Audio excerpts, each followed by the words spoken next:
नमस्कार बच्चों, this is Ram Bishnoi and you are watching Geography Guru. आज के इस एपिसोड में हम बात करेंगे एनटीएससी की, नेशनल टैलेंट सर्च एग्जामिनेशन की। एनटीएससी होता क्या है, कौन से स्टूडेंट से इसको अप्लाई कर सकते हैं, कब अप्लाई होता है, कहाँ से आप अप्लाई कर सकते हो, इसका सिलेबस क्या रहेगा, स्ट्रेटजी क्या रहेगी, अगर आपको ये एग्ज़ाम क्रैक करना है तो कैसे क्रैक किया जा सकता है, क्या कोचिंग लेनी ज़रूरी है, कौन सी बुक्स रहेगी, ये सब कुछ जो आपके सैकड़ों क्वेश्चन है एनटीएससी से रिलेटेड, वो सब कुछ हम डिस्कस करने वाले हैं। साथ ही साथ आपको एक प्लानिंग स्ट्रेटजी भी हम आपके साथ डिस्कस करेंगे कि कैसे इसको क्रैक किया जा सकता है और इसके क्या बेनिफिट्स रहेंगे। हर किसी के पेरेंट्स की एक विश कह लीजिए, उम्मीदें होती है कि उनके बच्चे हैं वो लाइफ में सक्सेस प्राप्त करेंगे। आपके जो फादर हैं, आपके जो मदर हैं, जो काम किए जा रहे हैं, उनको उम्मीदें हैं कि आप 10th क्लास में हो चुके हो, कुछ ही दिनों की बात है, उसके बाद सक्सेस मिलेगी आपको। उनकी दुआएं होती है। वो जब सोते हैं, जब वो सुबह उठते हैं, तो वो एक ही चीज़ सोचते हैं, आपके फ्यूचर के बारे में। तो यहाँ पर ये पहला आपके पास प्लेटफॉर्म होगा जिससे आप अपने सपने, अपने ड्रीम्स और अपने पेरेंट्स के ड्रीम्स है वो पूरे कर सकते हो। यहाँ पर आपके ड्रीम्स को पंख मिल जाएंगे, आप जहाँ चाहोगे वहाँ पर उड़ पाओगे। यहाँ पर आपके ड्रीम्स को एक रास्ता मिल जाएगा, आपके ड्रीम्स है वो पूरे हो सकते हैं, उसकी एक गारंटी मिल जाएगी अगर आपने एनटीएससी को क्रैक कर लिया। इसके लिए ये भी ज़रूरी नहीं कि आपके 9th क्लास में मार्क्स कितने थे। अगर आपने 55% मार्क्स लिए, आपने 60 लिए, डजेंट मैटर। बस ठान लीजिए। ठान लोगे तो जीत है, मान लिया तो हार है। आपने अगर ठान लिया तो एनटीएससी को क्रैक कर सकते हो। लेकिन इसमें सिर्फ ये नहीं कि जो आपको बताया जाता है कि इतने आपको स्कॉलरशिप मिलेगी, उससे कहीं ज़्यादा आपको मिलने वाला है। वो सक्सेस जिसके लिए आप कोशिश करें, वो सक्सेस जो ड्रीम है आपका, वो सक्सेस जो ड्रीम है आपके पेरेंट्स का। तो चलिए हम देखते हैं एनटीएससी क्या है और इसको हम कैसे क्रैक कर सकते हैं। एनटीएससी है क्या? सबसे पहले तो हमें यही जानना है कि NTSC national talent search examination है, एक स्कॉलरशिप का एग्जामिनेशन है जो नेशनल लेवल पे कंडक्ट करवाया जाता है। यानी कि उसका पहला जो लेवल होता है वो स्टेट गवर्नमेंट कंडक्ट करवाती है। उसके बाद आप सेकंड लेवल पे जाते हो अगर फर्स्ट को आपने क्रैक कर लिया। उसके बाद सेकंड जो लेवल पे आप पहुंच जाते हो तो नेशनल लेवल होता है। अगर आपने वहाँ पर लगभग 2000 के आसपास स्टूडेंट्स होते हैं जिनको स्कॉलरशिप मिलती है सेकंड लेवल पे। हालांकि फर्स्ट लेवल पे भी आपको मिलने वाली स्कॉलरशिप जो स्टेट गवर्नमेंट देगी, तो सेकंड लेवल पे आपको स्कॉलरशिप जो मिलेगी, उस स्कॉलरशिप को छोड़ दीजिएगा, आपको स्कॉलरशिप मिली है, आपको बहुत कुछ ऐसा मिलेगा जो आपको आगे बढ़ने के लिए ज़रूरी होगा। कॉन्फिडेंस मिलेगा, बहुत सारे स्पॉन्सर्स मिलेंगे। ओके, तो चलिए हम देखते हैं कि एनटीएससी को मोटे तौर पे कि ये क्या है। एनटीएससी जिसकी फुल फॉर्म है नेशनल टैलेंट सर्च एग्जामिनेशन, जिसको हम ज़्यादातर एनटीएससी के नाम से जानते हैं। आपने इस नाम को ज़रूर सुना होगा, लास्ट ईयर भी सुना होगा, या फिर आपने ऑनलाइन या फिर यूट्यूब वगैरह पे ज़रूर सुना होगा। एनटीएससी को कंडक्ट करवाता है एनसीईआरटी, जिसकी आप बुक्स पढ़ते हो। National council of educational research and training institute है, ये कंडक्ट करवाता है। ये कब होता है? फ्रिक्वेंसी ऑफ द एग्जाम की बात की जाए तो ये वंस इन ईयर होता है, यानी कि साल में एक ही बार होता है। ऑनलाइन अप्लीकेशन यानी कि अप्लाई कर सकते हो। एग्जाम आपका ऑफलाइन होता है। एग्जाम ड्यूरेशन की बात करें तो सेम डे ही आपके दो क्वेश्चन पेपर यानी कि दो एग्जाम होंगे। आपका एक तो मैट का एग्जाम होगा, एक आपका सेट का एग्जाम होगा, यानी कि मेंटल एप्टीट्यूड टेस्ट होगा, एक आपका होगा स्कॉलस्टिक एप्टीट्यूड टेस्ट। ओके, क्या रहेगा क्या नहीं रहेगा ये हम आगे डिस्कस करेंगे। ओके, तो ये हमने मोटे तौर पे जाना कि एनटीएससी क्या है। अब हम बात करते हैं कि एनटीएससी, मान लीजिए कि चलो सर आपने बता दिया और एनटीएससी के लिए हम अप्लाई कर देते हैं। एनटीएससी से हमें मिलेगा क्या? बहुत कुछ मिलेगा आपको। पहली चीज़ हम बात करते हैं जो डायरेक्ट आपको बेनिफिट मिलने वाले हैं, जैसे कि 11th और 12th क्लास में आपको हर मंथ, पर मंथ आपको 1250 रुपीज़ मिलेंगे। कब? 11th और 12th क्लास में। जब आप ग्रेजुएशन में चले जाओगे तो आपको मिलेंगे पर मंथ 2000 रुपीज़। ओके, उसके बाद अगर आप पीएचडी करोगे तो आपको मिलेंगे पर मंथ 3000 रुपीज़। लेकिन ये जो आपको 1250 रुपीज़ या 2000 रुपीज़ या 3000 रुपीज़ बताएं, तो ये आपको ज़रूरी नहीं कि इतने ही मिले, ये आपको ज़्यादा मिलने वाले हैं, क्योंकि जैसे ही टाइम टू टाइम ये चेंज होते रहते हैं अमाउंट। तो अभी आप सोचिए कि आपको 1250 रुपीज़ नेक्स्ट ईयर से मिलने शुरू हो जाएंगे पर मंथ, उससे ज़्यादा मिलेंगे। लेकिन आपने कि सर आप तो बता रहे थे कि पूरी लाइफ चेंज हो जाएगी हमारी, तो लाइफ के ड्रीम्स के पंख लग जाएंगे, तो वो पंख कहाँ? ये जो एग्ज़ाम है, इस एग्ज़ाम की अगर आप प्रिपरेशन करोगे तो प्रिपरेशन के दौरान आप 10th क्लास का अपना सारा बेस है, वो कंसेप्ट है, वो क्लियर कर लोगे। और जो क्लियर कर लिया जिसने, उनके लिए 11th 12th जो आपकी यूजी पीजी है वो इजी पीजी हो जाएगी आपकी, बहुत इजी होने वाली है। तो आपको एक प्रिपरेशन का जो चीज़ होती है वो होती है नींव। आपकी नींव क्लियर हो जाएगी। पहली चीज़ कि आपको ये कॉन्फिडेंस आ जाएगा और आपको ये सब कुछ लगेगा कि बहुत ज़्यादा ईजी, आप यूपीएससी भी क्रैक कर सकते हैं। जो बच्चे एनटीएससी को क्रैक करते हैं वो यूपीएससी में कहीं ना कहीं पहुंच जाते हैं लगभग। ओके, आप यहाँ पर कि सर फिर भी पहुंच जाते हैं और कोई बेनिफिट नहीं है, और कोई बेनिफिट है यहाँ पर। जब आप एनटीएससी को क्रैक कर लेते हो तो आपको बड़े बड़े जो स्कूल्स हैं, बड़े बड़े जो इंस्टीट्यूट है, फ्री ऑफ कॉस्ट कोचिंग देंगे, फ्री ऑफ कॉस्ट। क्योंकि उन्हें कंफर्म होगा कि जिस बच्चे ने एनटीएससी को क्रैक किया है, इसका मतलब ये रिजल्ट औसम देने वाला है 11th-12th क्लास में। तो वो आपको फ्री ऑफ कॉस्ट कोचिंग देंगे। जिन कोचिंग की, जैसे आप साइंस स्ट्रीम में या कॉमर्स में हो या फिर अच्छी तैयारी करे हो, तो जहाँ पर आप 1 डेढ़ 2 लाख रुपए लगाने वाले हो, 4 5 लाख रुपए लगाने वाले हो, अच्छे इंस्टीट्यूट की फीस इतनी होती है, वहाँ पे आपको विदाउट किसी फ़ी के लिए कोचिंग दी जाएगी। ओके, तो ये भी एक बड़ा एडवांटेज है कि अदरवाइज पॉसिबल नहीं होता। हो सकता है फाइनेंशियली कंडीशन के कारण पेरेंट्स आपको इतनी महंगी कोचिंग अच्छे इंस्टीट्यूट में ना दिलवा पाएँ, लेकिन अब आपको मिलेगी। ओके, तो ये हिडन बेनिफिट है, यानी कि आपको इसके कारण एक अलग और प्लेटफॉर्म मिलेगा। और जब आप वहाँ पर जाओगे अच्छे बच्चों के साथ, अच्छे आपको टीचर्स मिलेंगे, इसका मतलब है कि आपके लिए सक्सेस पाना थोड़ा और ईजी हो जाएगी। यानी कि वो जो स्कॉलरशिप है आपको थोड़ा अलग लेवल पे लेके गए और उसके बाद आप नेक्स्ट लेवल पे चले जाओगे। तो ये आपके बेनिफिट्स रहेंगे। बेनिफिट्स ऑटोमेटिक है कि हम अगर इनको साइडलाइन भी कर दें तो बेनिफिट ये है कि जब आप 10th क्लास का एनटीएससी क्रैक करोगे तो आपको खुद को लगेगा कि भाई मैं कुछ भी कर सकता हूँ, कुछ भी, मतलब कुछ भी। और एक्चुअली में होता भी ऐसा है, जो बच्चे एनटीएससी क्रैक करते हैं वो लाइफ में कुछ भी कर सकते हैं। ओके, अब हम बात करते हैं आगे की एनटीएससी की। समझ में तो आ गया कि एनटीएससी है क्या, कब होता है, कैसे होता है, लेकिन हम थोड़ा सा शेड्यूल वगैरह की अगर बात करें या कौन अप्लाई कर सकता है उसकी बात करें, तो एनटीएससी को कौन दे सकता है इस एग्ज़ाम को? इस एग्ज़ाम को दे सकते हैं जो एलिजिबिलिटी है, the candidate must be a class 10th students, 10th class का स्टूडेंट होना चाहिए बस। चाहे वो गवर्नमेंट स्कूल का हो या फिर वो प्राइवेट स्कूल का हो, ये मैटर नहीं करेगा। गवर्नमेंट स्कूल्स के या प्राइवेट स्कूल के सभी ये एग्ज़ाम दे सकते हैं, वो 10th क्लास में होने चाहिए। डोमिसाइल रिस्ट्रिक्शंस नहीं है। ओके, चाहे आप किसी भी स्टेट से हो, किसी भी यूनियन टेरिटरी से हो, कोई मैटर नहीं करेगा। ओके, सभी के लिए ये एग्ज़ाम है।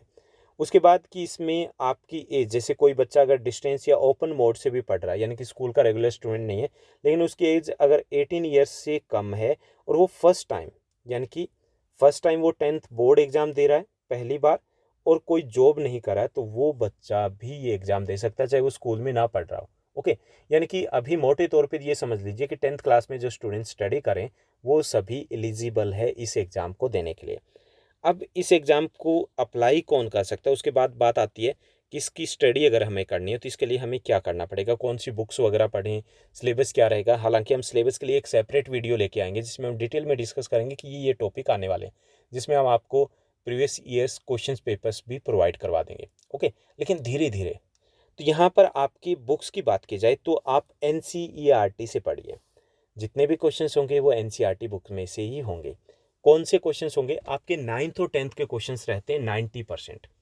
कहाँ से? 9th और 10th क्लास में से, जो आप पढ़ के आ चुके हैं। उसके अलावा आपके 10% क्वेश्चंस रहेंगे 6th 7th 8th में से, जो बेसिक है, जो 9th 10th के क्वेश्चन से रिलेटेड है। लेकिन कहाँ से रहेंगे? एक सिंगल क्वेश्चन भी ऐसा नहीं होगा जो एनसीईआरटी से बाहर हो। एनसीईआरटी की अगर आपके पास बुक है, कैपिटल की नहीं, एनसीईआरटी की अगर आपके पास बुक है, तो उसी से आप स्टडी कीजिए, थोड़ी सी मेहनत कीजिए, फाइंड आउट कीजिए क्वेश्चंस, उनको अलग से एक बुक प्रिपेयर कीजिए, उसमें से कर लीजिए। मोर देन इनफ है, कुछ भी करने की ज़रूरत नहीं है। इसके अलावा आप जो प्रीवियस ईयर्स क्वेश्चन पेपर है वो 1 या 2 गूगल पे सर्च कीजिए, गूगल बाबा को बोलिए वो आपको दे देंगे, तो वहाँ से आप निकाल लीजिए, उनको देख लीजिए, आपको आइडिया लग जाएगा अच्छा इस टाइप के क्वेश्चन आते हैं। अगर आप वो क्वेश्चन पेपर निकालोगे तो अलग सा कॉन्फिडेंस आएगा कि ये तो हम 9th में पढ़ चुके हैं, अरे ये तो 10th में अभी पढ़ा हमने, फर्स्ट चैप्टर का क्वेश्चन है। तो आपको लगेगा कि थोड़ी सी मेहनत करें तो इसको किया जा सकता है। गलती कहाँ होती है कि बच्चे जो नहीं कर पाते, वो गलती ये करते हैं कि वो इसको अप्लाई तो कर देते हैं, अप्लाई करने के बाद वो सोचते हैं कि चलो छोड़ो ना यार, एग्ज़ाम होगा तब देखा जाएगा। ओके, तो आपको ये गलती नहीं करनी, इसकी प्रिपरेशन आपको स्टार्ट करनी है मई से, जून से, यहीं से आपकी शुरुआत हो जानी चाहिए। जो आपकी 9th क्लास है उसके ऊपर फोकस यहीं से हो जाना चाहिए। उसके बाद आप 10th का साथ साथ करते जाइए, ठीक है। तो इसके अलावा और जो बुक्स अगर आप लेना चाहो तो अरिहंत की बुक आती है एनटीएससी के लिए, तो वो आप ले सकते हो। उससे थोड़ा सा आपको पैटर्न है, आपके प्रीवियस ईयर्स के क्वेश्चन पेपर एक साथ मिल जाएंगे, तो वो थोड़ा सा आपकी हेल्प के लिए होगा कि कॉन्फिडेंस आ जाए कि इस टाइप के क्वेश्चन आएंगे।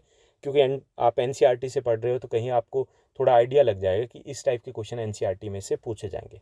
ठीक है, तो ये आपकी बुक्स रहेगी। इसके अलावा बात की जाए कि ये तो आपका हो गया कि सिलेबस बुक्स की बात की जाए, उसके लेवल क्या होते हैं एग्ज़ाम के। तो एग्ज़ाम के आपके जो लेवल होते हैं 2 लेवल होंगे। स्टेज 1 होगा जो कि स्टेट लेवल पे होता है, उसमें कोई नेगेटिव मार्किंग नहीं होगी। नेगेटिव मार्किंग मतलब ये कि अगर आप कोई क्वेश्चन रॉन्ग कर देते हो तो उसके मार्क्स कटेंगे नहीं, उसके मार्क्स नहीं मिलेंगे, सिंपली यही है। जैसे आपने क्वेश्चन 1 किया, क्वेश्चन 2 आपका रॉन्ग है, तो आपको 1 मार्क्स इसका मिल जाएगा, इसका 0 मिलेगा, यही होगा ना। लेकिन जो स्टेज 2 होता है उसमें 1/3 नेगेटिव मार्किंग होती है। जैसे आपके 4 क्वेश्चन राइट हैं और आपने 3 क्वेश्चंस आपने रॉन्ग कर दिए, तो उन 3 क्वेश्चंस का 1/3 1 मार्क्स आपका कट जाएगी, यानी कि 4 राइट है उसमें से भी आपके 3 हो जाएंगे, क्योंकि यहाँ से नेगेटिव मार्किंग रहेगी। तो अभी आप स्टेज 1 के ऊपर फोकस कीजिए जहाँ पे कोई नेगेटिव मार्किंग नहीं है, आपको सारे क्वेश्चन अटैम्प्ट करने हैं। ओके, उसके बाद एग्जाम पैटर्न की बात करें कि एग्जाम का पैटर्न क्या होता है, किस टाइप का एग्जाम होता है। तो एग्जाम पैटर्न में हम देख लेते हैं कि एग्जाम पैटर्न में यानी कि यहाँ पे स्टेज 1 और स्टेज 2 में जो एग्जाम होते हैं सेम पैटर्न रहता है। इसमें सेट और मैट का एग्जाम होता है, जो आपका स्कोलस्टिक एप्टीट्यूड टेस्ट होता है, और एक आपका होता है मेंटल एबिलिटी टेस्ट। ओके, तो इसमें यहाँ पे दोनों ही एग्जाम की बात करें तो सेट और मैट में तो आपके क्वेश्चन 100 क्वेश्चंस रहेंगे जो आपके आपके मेंटल एबिलिटी से रिलेटेड रहेंगे।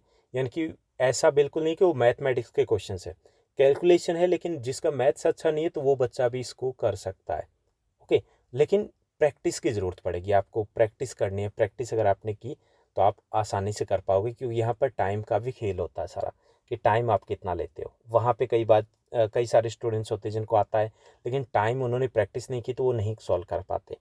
उसके बाद सेट की बात की जाए तो यहाँ पर आपके साइंस के 40 क्वेश्चन रहेंगे, 20 क्वेश्चन आपके मैथ्स के रहेंगे और 40 क्वेश्चन रहेंगे सोशल साइंस के। तो यहाँ पर अगर आपका मैथ्स स्ट्रॉन्ग है, आपका साइंस स्ट्रॉन्ग है, आपका एसएस स्ट्रॉन्ग है और मैथ्स आपका स्ट्रॉन्ग नहीं है, तो भी बात बन सकती है, क्योंकि मेरिट 180 तो नहीं जाती, 180 नहीं जाती। जो मेरिट जाती है वो जाती है लगभग, आपके जनरल कैटेगरी की बात की जाए तो 160 के आसपास के बच्चे की उम्मीद होती है।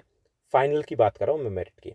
और अगर हम रिजर्व्ड कैटेगरीज में आ रहे हैं तो 140 के आसपास का बच्चा है वो भी उम्मीद कर सकता है। यानी आपका मैथ्स है वो स्ट्रॉन्ग नहीं है तो भी आपकी बात बन सकती है, आपको फोकस करना है। तो ये है फाइनल जब आपको स्कॉलरशिप मिलेगी। फर्स्ट लेवल की बात करें तो फर्स्ट लेवल में तो आपके अगर 150 के आसपास है जनरल में और यहाँ पे 130 है, तो आप सेकंड स्टेज के लिए अप्लाई कर सकते हैं, यानी कि एलिजिबल हो जाओगे आप उसके लिए, यानी कि क्रैक कर लोगे। तो यहाँ पे मेरिट है, यानी कि हमें ये स्कोर टारगेट रखना कि 160 जनरल कैटेगरी के लिए और अदर कैटेगरीज के लिए हम 140 का टारगेट लेके चलेंगे, ताकि हमें ध्यान रहे कि ये स्कोर हमें करना है। ओके, तो आपका पहला जो मैट का एग्जाम रहेगा 100 क्वेश्चन रहेंगे और सेट में भी 100 क्वेश्चन रहेंगे। और सेट में जो पैटर्न रहेगा आपके साइंस, मैथ्स और सोशल साइंस के क्वेश्चंस रहेंगे, इससे 40 + 20। लैंग्वेज के भी क्वेश्चंस आपके लास्ट ईयर से आने शुरू हो गए, जो कि जनरल बेसिक क्वेश्चंस होते हैं। ओके, मेंटल एबिलिटी में जो होगा कि आप कैसे रीजनिंग स्किल्स है उनको देखा जाएगा। तो आप लास्ट ईयर के क्वेश्चंस पेपर देखोगे तो आपको आइडिया हो जाएगा किस टाइप के क्वेश्चंस आते हैं। और जो मैंने आपको अरिहंत की जो एक बुक बताई है कि उससे भी आपको आइडिया हो जाएगा कि उसमें उसी टाइप के क्वेश्चंस भी दिए हुए हैं जिनकी आप प्रैक्टिस कर सकते हो। ओके, अब जो स्कोलस्टिक एप्टीट्यूड टेस्ट है उसमें आपके क्या रहेंगे, उसमें मैथ और साइंस रहेंगे और आपका सोशल साइंस कंप्लीट रहेगा, यानी कि जियो, हिस्ट्री, पोल साइंस और इकोनॉमिक्स रहेगा। इनकी तैयारी है हम मज़े से करने वाले हैं, यानी अभी से नहीं, थोड़े टाइम के बाद हम स्टार्ट करेंगे। आपको स्पेसिफिक वो क्वेश्चंस जो लास्ट 10 ईयर्स में एनटीएससी में आए हैं वो मैं आपको प्रोवाइड करवाऊंगा। और साथ ही साथ हम चैप्टर वाइज डिस्कस करेंगे। 9th और 10th का पूरा सब्जेक्ट का जो पूरा सिलेबस है वो हम रगड़ डालेंगे, अच्छे से कट डालेंगे। और इस बार अगर अच्छे से आप शुरुआत अच्छे से की तो हम एनटीएससी को 4 डालेंगे। तो ये आपका हो गया पैटर्न और सिलेबस की बात हुई। यहाँ पर जो आपका मेट्रो सेट है ये आपके टोटल 100 क्वेश्चंस होंगे, 100 यहाँ और 100 यहाँ, 100 मार्क्स के होंगे और 2 आवर्स + 2 आवर्स, यानी कि टोटल हमारा 4 आवर्स का एग्जाम रहने वाला है। उसके बाद एनटीएससी की इंपॉर्टेंट डेट्स की बात की जाए कि इंपॉर्टेंट डेट्स कब होती है, जैसे कि इस बार की बात करें तो कोविड-19 की सिचुएशन के कारण हो सकता है कि ये सब कुछ डिले हो, जैसा कि लास्ट ईयर भी हुआ। लेकिन जनरल जो शेड्यूल होता है वो ये होता है कि दिसंबर के फर्स्ट वीक में स्टेज 1 का एग्ज़ाम होता है और स्टेज 2 का एग्ज़ाम होता है जब आप बोर्ड के एग्ज़ाम दे चुके होते हैं, उसके बाद जो मई और जून में सेकंड स्टेज का एग्ज़ाम होता है। इस बार की बात की जाए तो अगर आपका स्टेज 1 का एग्ज़ाम है वो हो सकता है कि सिचुएशन ठीक होने के ऊपर डिपेंड करेगा कि वो जैन में होता है या फेब में होता है। और आपके एडमिट कार्ड होते हैं वो लगभग 3-4 वीक्स पहले अवेलेबल हो जाते हैं, ऑनलाइन आपके पास अवेलेबल होते हैं। ओके, तो यहाँ पे दिसंबर से आप थोड़ा पहले, जब दिसंबर में फर्स्ट स्टेज होता है तो उससे 2 महीने पहले अप्लाई होता है। तो आप डेट्स को अपने स्टेट के अकॉर्डिंग अलग अलग लास्ट डेट होती है, तो थोड़ा सा अपडेटेड आपको रहना है कि कब ये फॉर्म्स निकले हैं, कब आपको अप्लाई करना है। क्लियर। यहाँ पर ये देखिए कि फर्स्ट जो स्टेज है उसके ऊपर थोड़ा सा फोकस करना है, स्टडी के साथ साथ ही हो जाएगा। सेकंड स्टेज के लिए आपको पूरा टाइम मिलेगा क्योंकि 10th बोर्ड्स के एग्ज़ाम देकर के आप फ्री हो जाते हो। ये इंपॉर्टेंट डेट्स रहती है कि कब ये एग्ज़ाम्स की क्या डेट रहती है, क्या शेड्यूल नॉर्मल सिचुएशन में रहता है।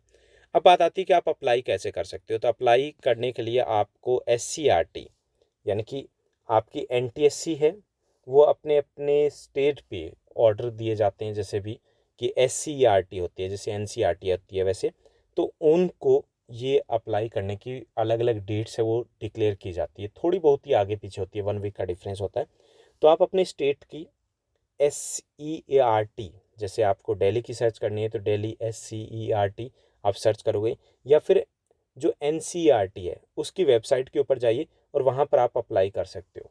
यानी कहीं पे भी जा कर के आराम से आपको आप अप्लाई कर सकते हो, घर से भी अप्लाई किया जा सकता है इसके लिए।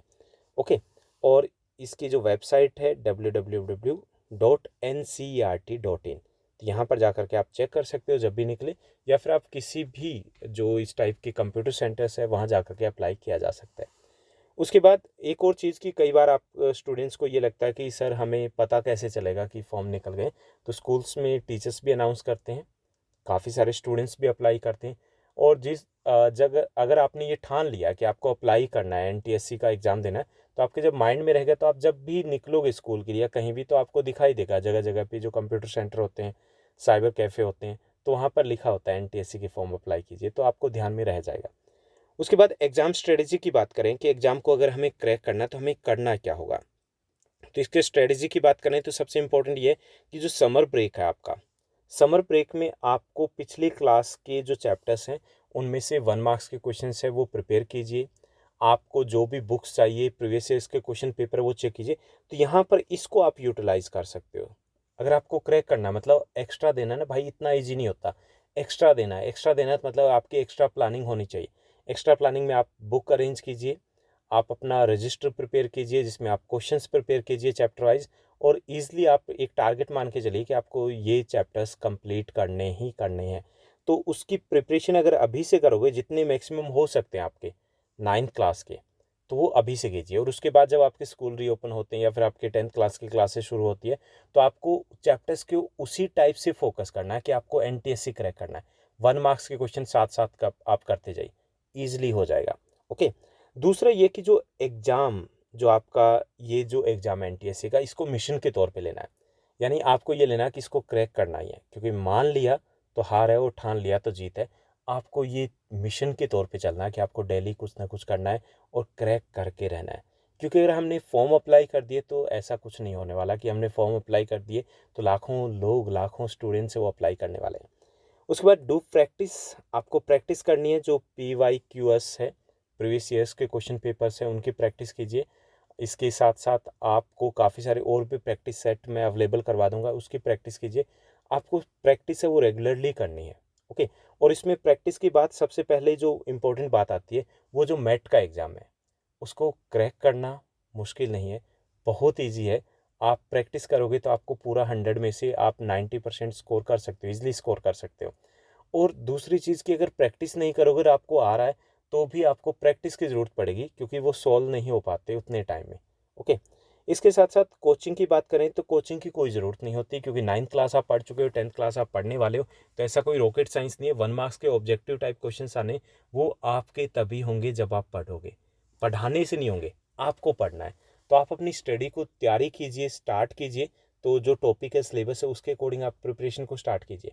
तो कोचिंग की बिल्कुल भी ज़रूरत नहीं कि आप अलग से कोचिंग क्लासेस जाते हो, तो ऐसा कुछ नहीं होने वाला।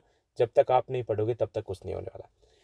तो ये हुई टोटल जो आपके NTSC की बात, कि NTSC में क्या होता है, कैसे होता है, कब अप्लाई किया जा सकता है और आपको क्या करना है। उम्मीद करता हूँ आपके सारे डाउट्स है वो क्लियर हो गए होंगे। फिर भी आपका कोई क्वेश्चन रहता है तो आप कमेंट करके पूछ सकते हो। कुछ दिन पहले हमने 10th क्लास के टाइम टेबल को शेयर किया था कि इस लॉकडाउन पीरियड में, इस टाइम पीरियड में आप कैसे अपनी स्टडी को कंटिन्यू करोगे, कैसे आप प्लानिंग करोगे। अगर हमारा टारगेट 95% या 100% के आसपास का है। तो अगर आपने ये वीडियो नहीं देखा तो उस वीडियो को ज़रूर देखिएगा, और साथ ही साथ अगर ये एनटीएससी का वीडियो आपको अच्छा लगा तो इसको लाइक करना है और शेयर भी करना है। Thank you, bye bye, have a nice day.